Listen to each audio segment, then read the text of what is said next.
تاکہ کوئی افراط و تفریط والی بات نہ ہو، اور ان کی تصدیق کو حضرت حکیم الامت کی۔ اس میں انہوں نے ان کو فرمایا کہ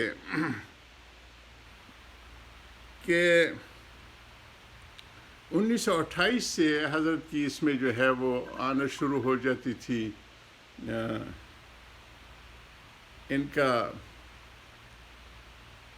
کا ذکر آتا تھا کہ مسلمانوں کے لیے ایک علیحدہ ملک ہونا چاہیے، اور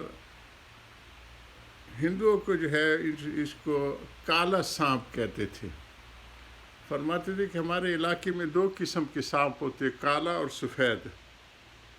سفید کو تو نکال دو گے، کالا تمہیں زیادہ ڈسے گا، اور وہی بی جے پی والے آج کل کر رہے ہیں، اور RSS والے اس زمانے میں بھی یہ تھے۔ لیکن آزادی کے ایک عظیم مقصد کے لیے ہمارے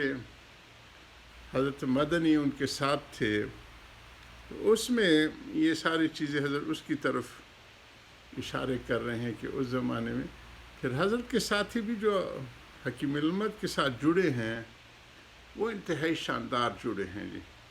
حضرت سید سلیمان ندوی رحمہ اللہ کو دیکھیں، عبدالماجد درِ عبادی کو دیکھیں، عبدالباری ندوی کو دیکھیں، اور وہ دل و جان سے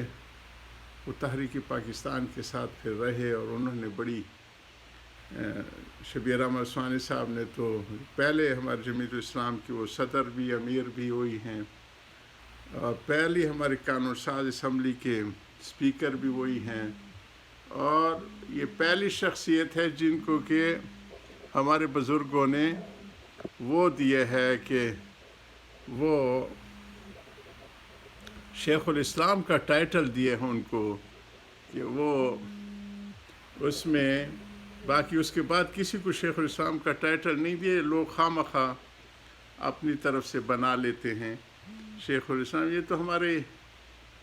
ترکی کا سرکاری ٹائٹل ہے، آج ہر ایک اپنے نام کے ساتھ شیخ الاسلام لکھ رہے ہیں، اور اسی طرح مفتی اعظم جو ہے خلیجی ملکوں کے سرکاری ٹائٹل ہے، اس میں وہ ہر ایک اس کو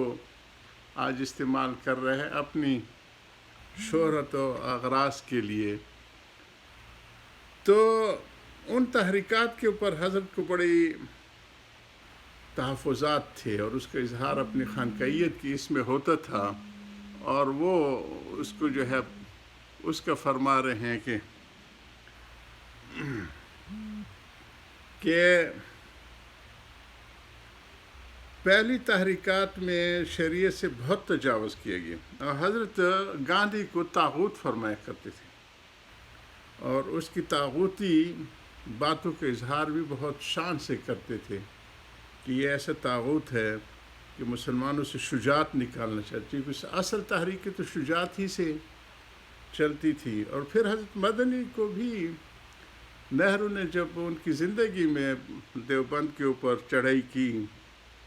اور ایسے جملے کہے کہ بہت شرما دینے والے کہ یہ مولوی اور کیا چاہتے، 25,000 سال کے اس کو ہم دیتے ہیں، تو اس میں اور مزید کیا چاہیے، معاذ اللہ، یعنی ہمارے حضرات کی کوششیں یہ صرف پیسہ بٹورنے کے لیے تھیں، لیکن کہا کرتے تھے کہ ان کو حضرت مدی خوب سمجھے تھے جی۔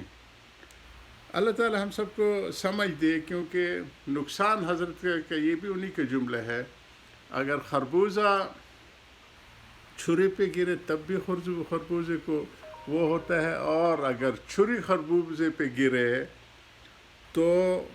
بھی خربوزے کو نقصان ہوتا ہے۔ اسی طرح ان تحریکوں میں نقصان اصل دینی طبقے کو ہوتا ہے، اور دینی لوگ ہی زیادہ نقصان اٹھاتے، جو ہم موجود تحریکی میں دیکھ رہے ہیں، پیپل پارٹی اور مسلم لیگ جس طرح کی رسوائی کا سبب بن رہی ہے دینی طبقے کے لیے۔ تو اس زمانے میں بھی حضرت ان چیزوں کی بڑی نفی فرماتے تھے، کفریات و معاصی میں بہت لوگ مبتلا ہوئے ہیں، اور صاف کہا جاتا ہے کہ یہ وقت مسائل کی بحث کا نہیں، یہ کام ہونا چاہیے۔ یہ وہی چیز ہے جی جو وہ اپنے اغراض و مقاصد نکال لیتے ہیں، اور پھر اس میں ان کو ان کے جو دیندار طبقہ ہوتا ہے یا ان کی قیادت ہوتی ہے اس کے اوپر وہ دھبے رہ جاتے ہیں، جس کی حضرت نشاندہی فرما رہے ہیں۔ وآخر دعوانا الحمدللہ رب العالمین۔